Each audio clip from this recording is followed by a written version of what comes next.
Cina pada tahun terakhir telah menarik perhatian dunia internasional karena perkembangan perekonomiannya yang begitu pesat. Kemajuan yang dialami Cina ini tidak terlepas dari adanya transformasi dan pembukaan diri yang dilakukan oleh pemerintahan Cina. Sistem keuangan serta kebijakan yang direformasi berdampak pada pembukaan pasar Cina ke dunia luar. Liberalisasi perdagangan yang dianut oleh Cina dianggap sebagai kunci utama keberhasilan ekonominya saat ini karena diterapkannya aturan berupa penghapusan hambatan perdagangan. Hal ini tentu dapat mendorong persaingan yang lebih besar dan menarik arus masuk FDI Cina. Kemudian untuk mewujudkan liberalisasinya, Cina membutuhkan pasar yang lebih luas karena kapasitas sebagai negara produksi yang besar perlu memiliki target negara mana yang harus diajak bekerja sama. Salah satu negara ASEAN yang melakukan kerjasama dengan China adalah Indonesia. Pada penelitian ini, kami mengambil pembahasan hubungan kerjasama ekonomi kedua negara tersebut melalui sektor e-commerce. Saat ini, Cina sangat dikenal dengan kemajuan ekonomi digitalnya yang telah berkembang pesat, melangsungkan upayanya untuk memperkenalkan salah satu multinasional yang cukup besar di Cina, yaitu Alibaba. Alibaba merupakan perusahaan multinasional berbasis digital yang saat ini menjadi investor utama salah satu marketplace besar yang ada di Indonesia, yaitu Tokopedia. Melalui investasi yang dilakukan oleh Alibaba terhadap Tokopedia, menjadikan Tokopedia sebagai e-commerce yang paling diminati di Indonesia. Bahkan selama periode Januari 2021, Tokopedia telah memimpin dengan traffic share sebesar 32,04% dengan jumlah kunjungan 129,1 juta. Hal ini demikian menjadi fokus kami karena e-commerce merupakan sebuah sarana yang dapat meningkatkan pertumbuhan perekonomian suatu negara. Bagi Indonesia sendiri, sektor e-commerce bertransformasi menjadi salah satu kekuatan ekonomi baru pada ekonomi digital dan telah menjadi sektor dengan nilai paling tinggi pada ekonomi digital. E-commerce bahkan diprediksi akan menjadi penyumbang terbesar ekonomi digital di Indonesia. Selanjutnya, penelitian kami kemudian diperkuat dengan pemahaman dari konsep liberalisasi perdagangan milik Kruger, di mana liberalisasi perdagangan mengklaim bahwa liberalisasi menghasilkan sebuah keuntungan di negara-negara ekonomi Asia Timur dan Selatan. Liberalisasi perdagangan juga melibatkan adanya penghapusan hambatan perdagangan. Aspek pembuat kebijakan, Kruger juga memiliki asumsi bahwa pasar dapat dikatakan berfungsi dengan baik dan akan memberikan pertumbuhan jika pembuat kebijakan tidak melakukan intervensi yang tidak produktif. Dalam artian lain, Kruger juga telah memberikan beberapa poin penting mengenai liberalisasi perdagangan. Selain itu, para pendukung perdagangan bebas juga memiliki pendapat bahwa peningkatan perdagangan melalui liberalisasi akan mengarah pada pertumbuhan dan pembangunan ekonomi secara keseluruhan. Dengan hal ini, liberalisasi perdagangan hadir untuk merubah cara pandang berjalannya ekonomi tradisional menjadi lebih modern, walaupun nantinya akan ada beberapa risiko yang didapatkan berupa defleksi perdagangan.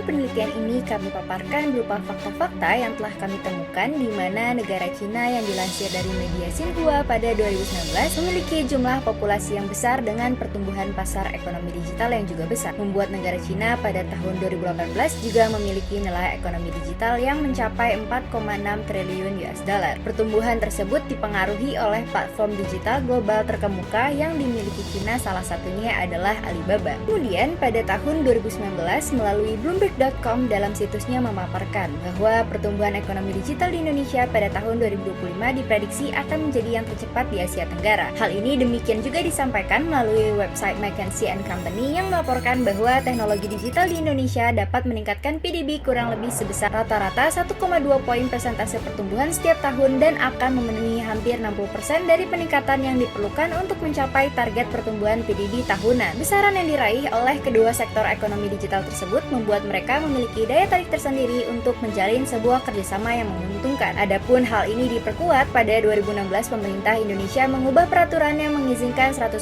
kepemilikan asing untuk berinvestasi minimal atau di atas 8 juta dolar untuk pendirian perusahaan e-commerce di Indonesia. Adanya peraturan tersebut kemudian tentu menarik perhatian Cina yang memiliki e-commerce terbesar yaitu Alibaba untuk melakukan ekspansi besar-besaran. Salah satu besaran yang dikeluarkan oleh Alibaba untuk berekspansi adalah dengan mengeluarkan sebesar 1,1 miliar US dollar untuk Tokopedia. Namun, adanya ekspansi tersebut tidak semerta-merta menandakan bahwa penjualan Tokopedia akan membuka impor barang dari Cina. Sebab External Communication Senior Lead Tokopedia mengungkapkan bahwa Tokopedia tidak membuka impor barang melalui platformnya dan juga tidak memfasilitasinya. Sehingga Tokopedia murni marketplace domestik yang juga memiliki komitmen untuk tetap mendukung UMKM lokal. Hal mendasar yang membuat Alibaba berinvestasi karena perusahaan tersebut percaya bahwa tingkat pertumbuhan rata-rata dari Dari total penjualan di marketplace Tokopedia terus mengalami peningkatan yang lebih tinggi dibanding dengan negara lainnya. Terlebih, terdapat 3 indikator yang dilihat oleh Alibaba kepada Tokopedia, yaitu pembelian online, penggunaan internet, dan kelas menengah. Adanya penelitian yang ditemukan untuk solusi dan kesimpulannya jika dilihat melalui pemahaman liberalisasi perdagangan, Cina maupun Indonesia yang memiliki kepentingan politik dalam memperluas infrastruktur perekonomian secara terbuka, di mana dengan adanya hubungan kerjasama bilateral antara kedua negara akan memberikan manfaat khususnya untuk UMKM dalam melebarkan sayapnya terhadap teknologi yang lebih maju, seperti melakukan refleksi dari Cina dalam pemanfaatan e-commerce terhadap pembangunan infrastruktur ekonomi. Dengan adanya fenomena ekspansi Alibaba ke Indonesia melalui investasi ke Tokopedia, membuat Indonesia mulai memprioritaskan terhadap pasar e-commerce dengan mengeluarkan kebijakan melalui UU yang diatur. Sebenarnya tidak cukup sampai pengeluaran kebijakan tersebut saja, karena Indonesia belum merilis regulasi yang mengatur secara spesifik aturan-aturan dasar dan infrastruktur